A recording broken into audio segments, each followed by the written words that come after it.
protein. That protein is eventually broken down by bacteria, other animals, and it ends up forming ammonia. Okay? This ammonia is then converted to nitrite in the presence of oxygen with the help of bacteria called nitrous ammonius. Now, another way that ammonia can also be removed out of the system is through direct plant uptake. All right?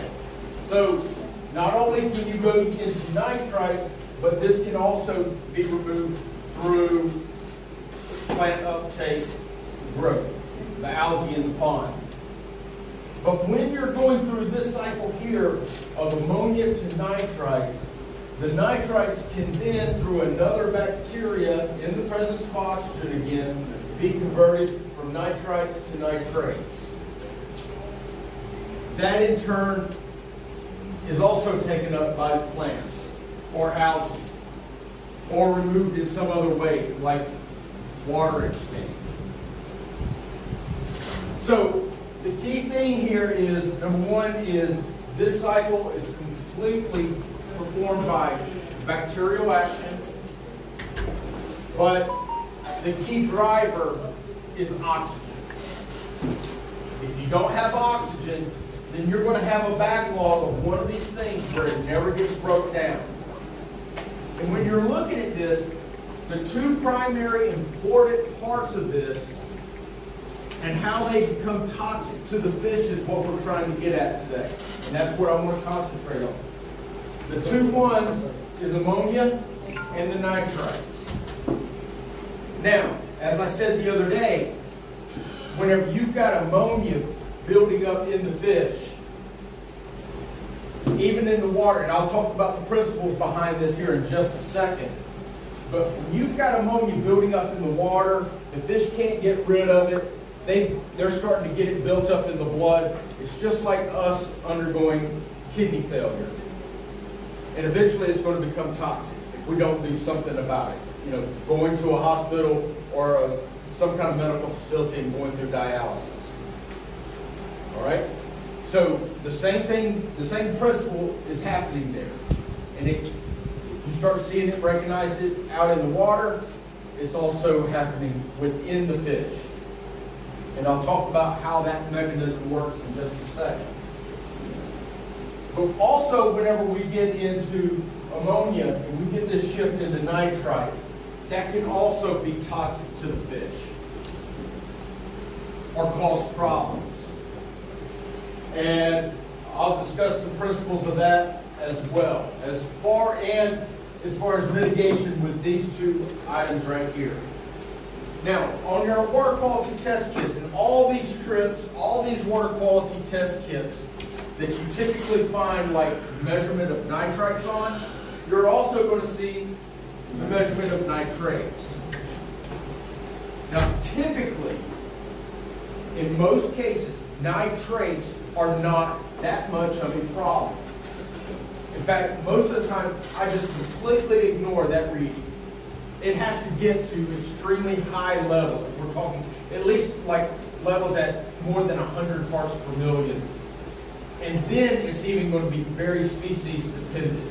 And you rarely get nitrates building up that high unless you're operating like in a recirculating system, tank culture system where you don't have any kind of water exchange.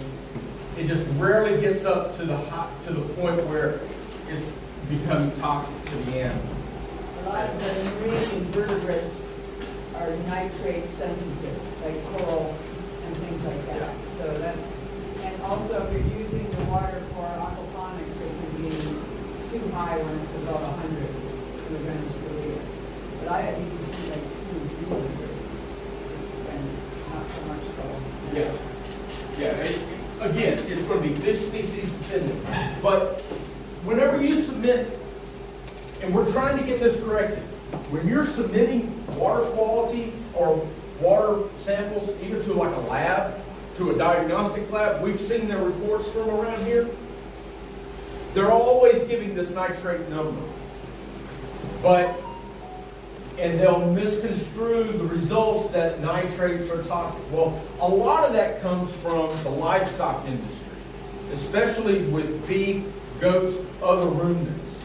Because if they're drinking water that has high nitrates in it, it's getting into the system, and we have what we call denitrification cycle, where it goes backwards. Okay? It goes from nitrates to nitrites. That causes a problem within the animal. So they're taking a lot of the measurements that are associated with nitrates in this water testing world and applying it to the lab. So the drinking water people tell me that it's because the water is in a pipeline, there's not going to be much oxygen in there. So those nitrate levels are important because of that reverse and stopping at nitrite that's highly toxic. Yeah. Okay, so it's kind of an indirect measure of what you're in for. Right. So, again, with most fish, and we're primarily talking about fresh water here now, since most of it, that's what a majority of what we're growing here. We're going to concentrate on the ammonia and the nitrite in this case. Okay?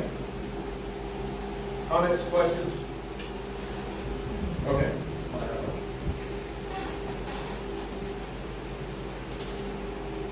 All right, so let's talk about ammonia poisoning first. So whenever you're reading these ammonias, most of your kits are going to measure what we call the total ammonia nitrogen content, or TAN, total ammonia nitrogen. And it's made up of two forms of ammonia.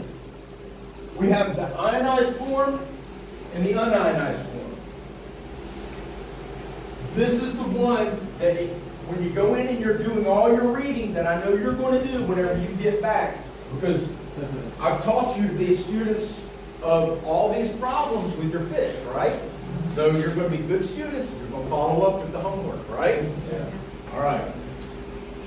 You're going to see it come out, and a lot of times it's referred to as the toxic ammonia. The toxic form of ammonia. I'll explain why that is here in just a second. But this will take two different forms. And the form that it takes is going to be dependent on two factors, temperature and the pH. As we see those two items, and I'm going to throw up a chart here in just a second, as we see these two items go up, temperature and pH, it is primarily associated with pH. We see more of this unionized ammonia being formed into ionized. So we go from low temperature, low pH that are primarily in the NH4 ionized. As it goes up, we start seeing the formation of the unionized ammonia that is toxic to the fish. And the problem with it is with most water quality experts, husbandry people, diagnosticians, most of the time, at least in a pond, you rarely see a direct ammonia toxicity event where it's actually killing fish. I think I can count on I'm on it, may go up to 8. So the fish are really kind of in that toxic area just for a relatively short time period over the course of a day. And that's what makes the diagnosis or real actual mortality events so uncommon. But, and here's the but, are we putting significant stress on the animal whenever they're going under these events? Absolutely. So, ammonia toxicity, even don't see direct ammonia stress on the animal, and this is something that can be a very long-term chronic stress to the animal. And that's what's ammonia. Okay, well, it's not with the strip, it's actually, you're getting the TAN number. So, in the morning times, yeah, that's it. In the morning times, even though you may have high ammonia, it's all probably in this unionized form, and it's not very stressful or not very toxic to the fish.